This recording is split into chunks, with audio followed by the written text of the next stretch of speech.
अगर आज रात ठीक 3:17 पर तुम्हारा फ़ोन वाइब्रेट करे और स्क्रीन पर कोई अनजान नंबर फ्लैश हो जिसे तुम पहले कभी नहीं देखा हो, तो शायद तुम उसे इग्नोर कर दो या शायद जिज्ञासा में उठा लो। लेकिन क्या होगा अगर कॉल रिसीव करते ही तुम्हें दूसरी तरफ से कोई आवाज़ ना आए, सिर्फ एक ऐसी सांस लेने की हल्की और ठंडी आहट सुना दे जो धीरे धीरे तुम्हारे कान के अंदर उतरती चली जाए और तुम्हें एहसास होने लगे कि जिस इंसान की सांस तुम सुन रहे हो वो तुमसे ज़्यादा तुम्हें जानता है। लोग कहते हैं कि रात के 3 बजे दुनिया और अंधेरे के बीच की दीवार सबसे कमज़ोर हो जाती है, लेकिन सच ये है कि इस वक्त सिर्फ बाहर का अंधेरा नहीं बढ़ता, बच्चे इंसान के अंदर छुपा हुआ डर भी अपनी जगह बदलने लगता है। और कभी कभी वो डर किसी आवाज़, किसी वाइब्रेशन या किसी फ़ोन कॉल के सामने आ जाता है जिसे तुम इग्नोर नहीं कर सकते।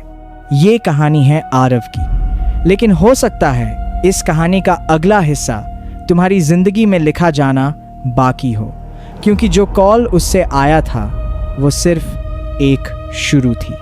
आरव लखनऊ के एक पुराने से अपार्टमेंट कॉम्प्लेक्स के 3रे फ्लोर पर रहता था, जहां रात होते ही कॉरिडोर में लगने वाली पीली इमरजेंसी लाइट दीवारों पर अजीब सी परछाइयां बना देती थी और जब हवा तेज चलती थी तो खिड़कियों के शीशे हल्की सी खनक पैदा करते थे, जैसे कोई बाहर खड़ा धीरे धीरे उंगलियों से उन्हें छू रहा हो। वो फ्रीलांस वीडियो एडिटर था और अक्सर देर रात तक काम करता था, इसलिए उसके लिए 2 या 3 बजे तक जागना कोई नई बात नहीं थी।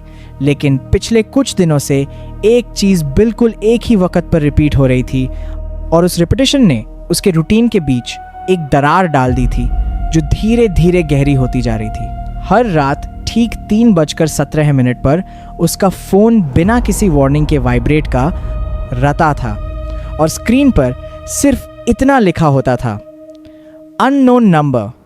न कोई प्रोफाइल पिक्चर, न कोई लोकेशन डिटेल, न कोई सेव्ड हिस्ट्री, जैसे वो नंबर किसी सिस्टम का हिस्सा ही ना हो। पहली रात आरव ने उसे एक रैंडम स्पैम कॉल समझकर इग्नोर कर दिया, लेकिन जब दूसरी रात भी वही वक्त, वही वाइब्रेशन और वही ब्लैंक कॉलर आईडी उसके सामने आई, तो उसने फ़ोन उठाया और बिना कुछ कहे कुछ सेकंड तक सिर्फ सुना और उस खामोशी में उसे एक हल्की सी सांस लेने की आवाज़ महसूस हुई जो नॉर्मल नहीं थी, क्योंकि वो मैकेनिकल या डिस्टॉर्टेड नहीं लग रही थी, बल्कि जिंदा और बिल्कुल करीब थी।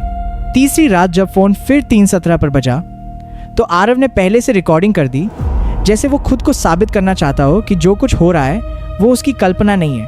और कॉल रिसीव करते ही उसने अपनी आवाज़ को स्थिर रखते हुए कहा, कौन हो तुम और हर रात इसी वक्त कॉल क्यों कर रहे हो?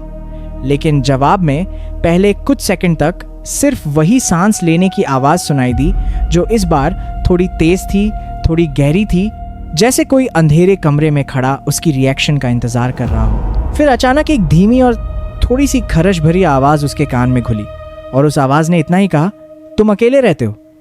लेकिन जिस तरह से वो सेंटेंस बोला गया था उसमें सवाल कम और तसल्ली ज़्यादा थी, जैसे कॉल करने वाला पहले से सब जानता हो और सिर्फ उसके डर को नाम देने आया हो। आरव ने अचानक बालकनी की तरफ देखा, फिर मेन दरवाजे की तरफ, फिर पूरे कमरे में नज़र दौड़ाई और उसे महसूस हुआ कि उसकी हार्ट बीट उसके कानों के अंदर गूंज रही है। लेकिन घर के अंदर सब कुछ नॉर्मल था, इतना नॉर्मल कि वो नॉर्मल ही सबसे ज़्यादा खतरनाक लगने लगा।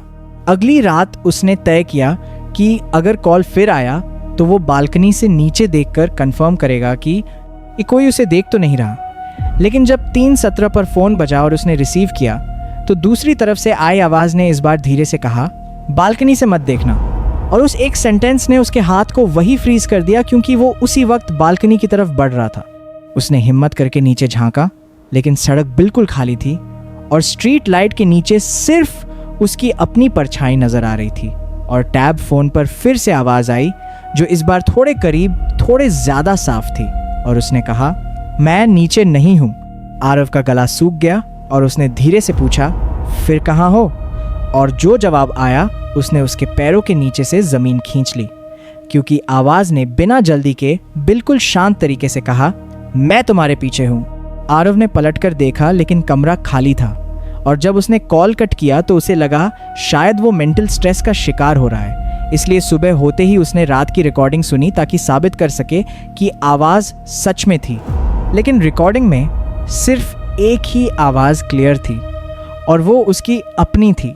रिकॉर्डिंग में उसने खुद को ये कहते हुए सुना, मैं तुम्हारे पीछे हूँ। और ये सुनते ही उसके हाथ से फ़ोन लगभग गिर गया, क्योंकि उसे याद था कि वो सेंटेंस उसने नहीं बोला था, या कम से कम उससे ऐसा ही लग रहा था। उस दिन के बाद से आरव का व्यवहार बदलने लगा, क्योंकि उसे गुस्सा आने लगा कि कॉल सिर्फ फ़ोन पर नहीं आ रहा,